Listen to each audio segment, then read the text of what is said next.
Well, hello, hello, hello. Night Ride for you again, folks. Here, this is Tony. Tony talking trash about music. We're going to count down my favorite 25 Joni Mitchell tracks, guys. We talked all about Joni and her wonderful career, and it's wonderful to see her still up and going with all her health issues that she had before. Thank God she's been able to better most of them and move back into the public life at least somewhat. At this point, I am looking for what she's doing as far as her songs go, and what are my favorite songs, and what are your favorite songs. That's a big question. And so, um 25 songs is a difficult, is it difficult really to pare down to. I had a lot more than that to start with, but let's go ahead and go down through my top 25 list. I know you have yours. Please smash the like button if you would. Leave yours, please, if you would. Do it on the way in here. Let's talk about Joni, and let's talk about her wonderful songcraft. And I'm going to hit surprisingly, a lot of the new records. At number 25, I'm going to go right there with, I guess, new. It's not really new, but a newer record. And I'm talking about Coming from the Cold from the wonderful Night Ride Home. The 1991, what I consider to be decent record. I spoke about that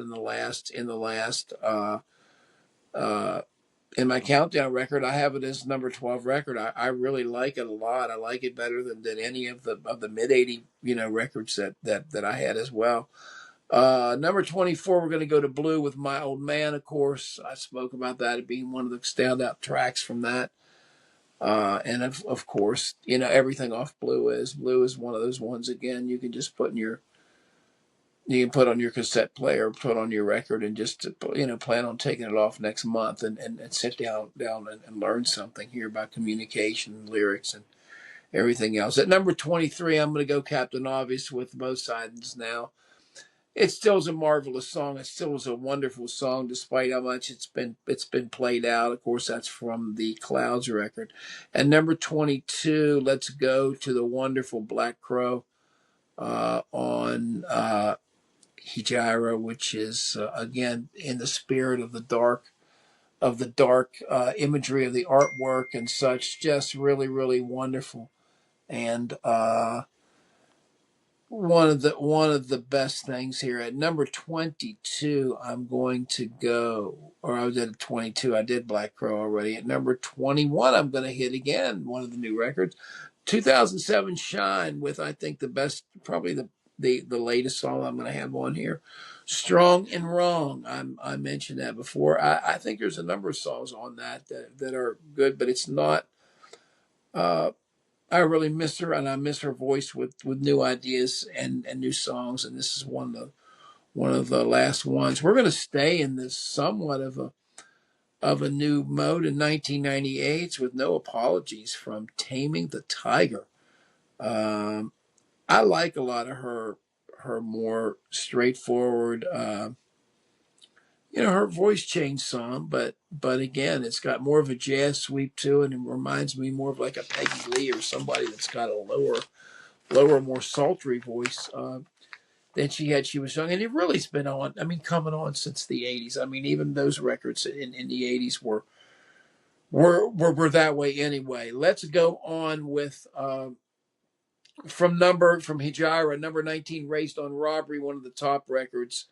One of the top ones that was around for a long time, and that was really one of the top, one of the great live rave ups that they did on that tour. I spoke again with the Shadows line. They keep talking about how great that is. You should look that up on the internet. Number 18, Chinese Cafe. Unchained Melody from Wild Things Run Fast. Probably the best thing from that era. One, just a wonderful, the way the drumming and the bass work. Klein and Vinny worked to call you to work on that. It's a wonderful song. Down at the Chinese Cafe, we be dreaming on our dimes. I just love the way she does that. Better her voice, like it's beautiful. Another one from Tame of the Tiger, it's 17, Man from Mars. I love it. I think that's a wonderful record, and I like it. We're going number 16, one of the singles I spoke about earlier from the Big Court and Spark record, a Free Man in Paris song about David Geffen. I just like, oh, didn't it feel good in the city talking and riding my line? I love that. That's one of my favorite. I think that's really, really, didn't it feel good? Da da da da da. Beautiful. Free Man in Paris, number 15. I'm going back to Shine again for Bad Dreams. That's probably the best one on the whole lot of the new stuff. I like a lot. Um,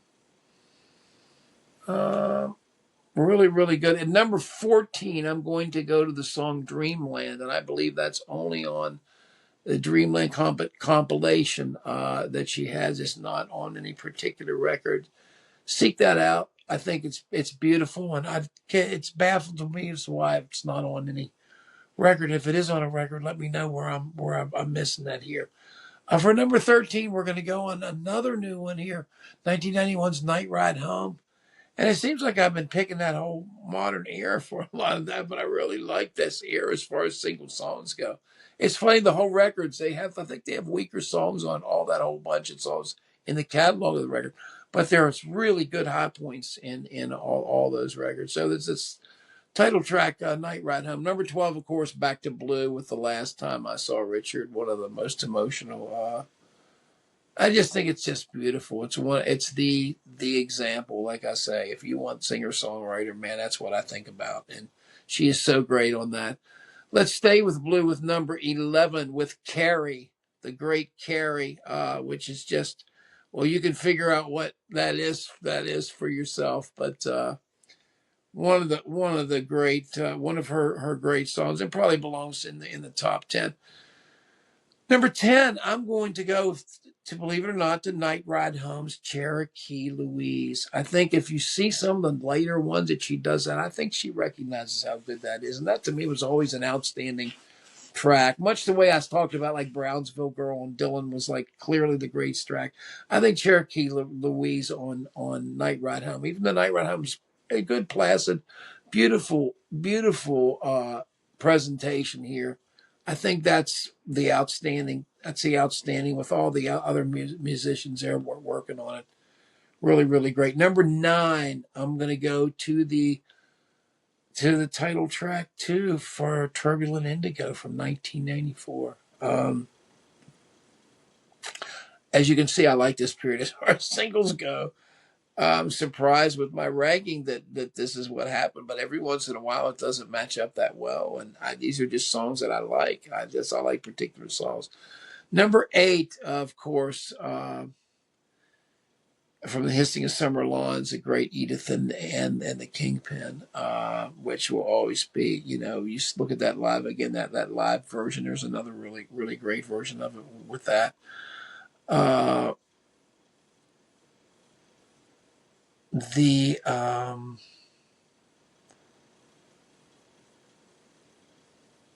number 7. I guess we're down to number 7, right? Yeah.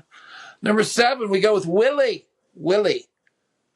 Which is about Graham Nash, buddy. It's about Graham Nash. I just don't tell anybody, but it's a secret. It's about Graham Nash from Ladies of the Canyon, number 7, one of the great songs. Number 6, one of the ones you won't forget when you hear that. It's Amelia from Hejira. Just one that her and Jocko just gliding through the cold thin air with that. It's just beautiful. The whole Coyotes, Amelia, all of it just fits together so well. Number 5, I talked about this, man. Chalk Mark and the Rainstorms. Genius beat of Black Wings. It's something you'll never forget about. Once it penetrates you, you don't forget that. That's where I'm just a chalk mark in a rainstorm. It's just, I love it. It's really a wonderful song. It's super underrated, I think. Number 4, I go with Coyote, of course, the song that I told you about that set Bob Dylan, Cohen, and all those people on their ass. I think Leonard Cohen was up there too. Coyote from Hejira. Number 4. Number 3, A Case of You from the Blue record, the wonderful Blue record on Reprise. the one again that set the pace. Case of You, classic. And number 2, the great song that leads off the live record and leads off the Hissing of Summer Lawns, In France, A Kiss on Main Street. Just a beautiful, beautiful track of enthusiasm that just blows your mind with the tuning of the guitar and the beautiful chords that come in. And number 1, to the extent that I'm Captain Obvious, and I don't think I'm Captain Obvious. I know both sides now is the one that gets lauded as that, but to me, Joni's greatest song will always be The Circle Game off of Ladies of the Canyon. It's the most poignant song about life I think she ever wrote, and the Tom Brush's version, of course, is fantastic. But that is my favorite from Ladies of the Canyon, The Circle Game. And what's yours? Please leave yours down there, guys. There's a million different Joni opinions. I know mine's laden a lot with a lot of new stuff, which really surprises me when I looked at it. But that's what it is. I'm trying to be honest with you. I could lob a lot of things from the same records, but I tried not to do that here. I probably left a couple off of Court and Spark and Summer Lawns that I could have put in, but then again, you know what comes off. Anyway, leave your list, man. Let me know what's going on. Love you guys. Thanks for coming in. Thanks for tuning in. We're going to catch you next time with something interesting. We always appreciate you being along for the ride. Smash the like button and subscribe. And other than that, man, have a great day. We'll talk to you guys later. Thanks.